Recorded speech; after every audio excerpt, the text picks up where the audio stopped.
Assalamualaikum, halo sahabat, bertemu kembali dengan saya, Dr. Yan. Hari ini kita masih melanjutkan berbagai sesi bahasan tentang kemoterapi.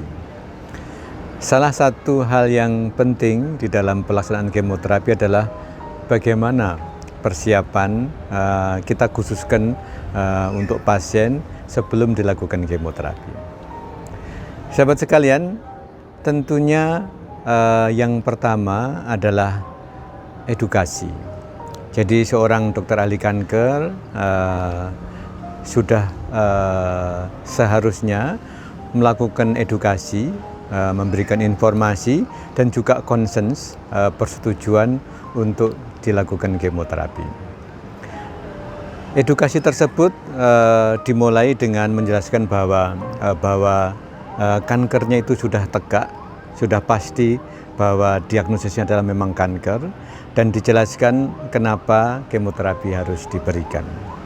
Berapa kali, berapa lama, kadang-kadang juga terkait biaya dan sebagainya. Kenapa hal ini penting? Karena ini akan mempengaruhi keberhasilan kemoterapi secara keseluruhan. Karena obat kemoterapi ini diberikan lama, kadang menimbulkan keluhan yang berat, biayanya mahal dan sebagainya. Jadi persiapan pasien dari segi yang non klinis. Yang kedua adalah persiapan secara fisik. Pemberian obat kemoterapi diberikan bila seorang pasien tersebut memang mampu menerima kemoterapi.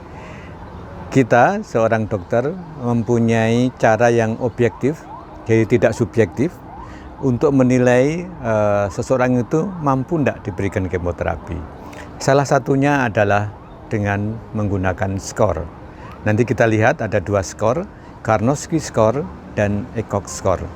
Jadi dengan skor tersebut sudah bisa dilihat, oh pasien ini mampu, walaupun misalnya masih kelas 4 SD, atau bahkan kemarin kita melakukan kemoterapi pada pasien usia 87 tahun.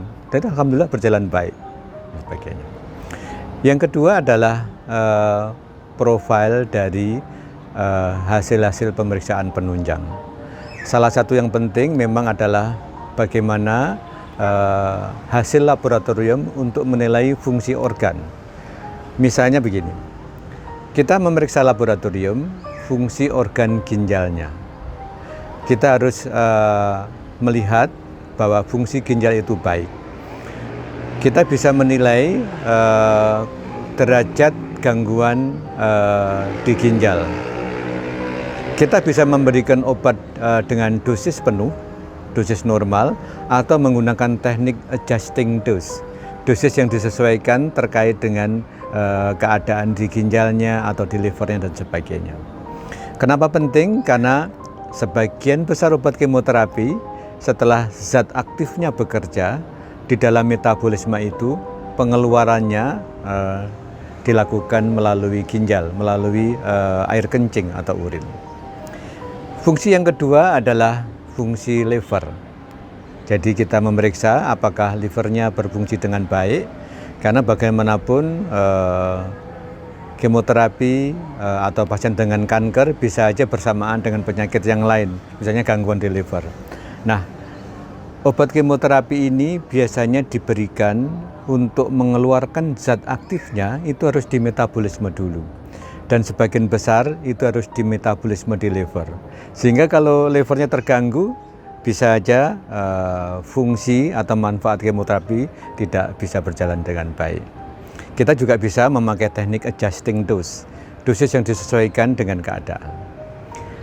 Laboratorium yang penting lagi adalah dari apakah pasien terganggu sistem darahnya, komponen darahnya. Misalnya apakah terjadi anemia, Hb-nya rendah, atau terjadi trombositopenia, sel-sel trombositnya rendah. Kenapa penting? Karena misalnya Hb nih, kalau Hb itu mencerminkan kadar hemoglobin di dalam darah. Nah, hemoglobin ini adalah yang mengikat oksigen yang disalurkan ke seluruh tubuh. Nah, ketika Hb-nya rendah, maka obat tersebut tidak akan terdistribusi yang baik dengan ke organ tubuh, termasuk ke organ yang ada kankernya, sehingga efek manfaat kemoterapinya jadi berkurang. Yang kedua, trombosit rendah juga tidak harus diperbaiki dulu.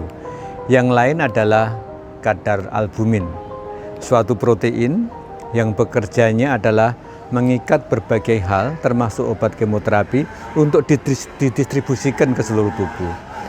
Nah, ketika kadar albumin ini rendah juga harus ditingkatkan dulu mencapai normal sehingga distribusi obat tersebut menjadi baik. Nah, itu adalah sisi-sisi lain dari persiapan seseorang yang akan diberikan kemoterapi. Nah, yang lain lagi tentunya adalah persiapan dari segi pemberi pelayanan dan juga persiapan obat kemoterapinya. Nanti akan kita bahas tersendiri persiapan dari segi keperawatannya, juga akan kita bahas tersendiri persiapan tentang bagaimana mempersiapkan obat kemoterapi sehingga bisa diberikan secara baik. Demikian sahabat, semoga informasi ini bermanfaat. Silakan tulis di kolom komentar atau ajukan pertanyaan. Akan kita bahas hal tersebut pada sesi ASMI Tanya Dr. Yan. Demikian, take care, stay healthy, see you tomorrow. Mari dukung channel ini dengan memberikan like, share, comment, and subscribe.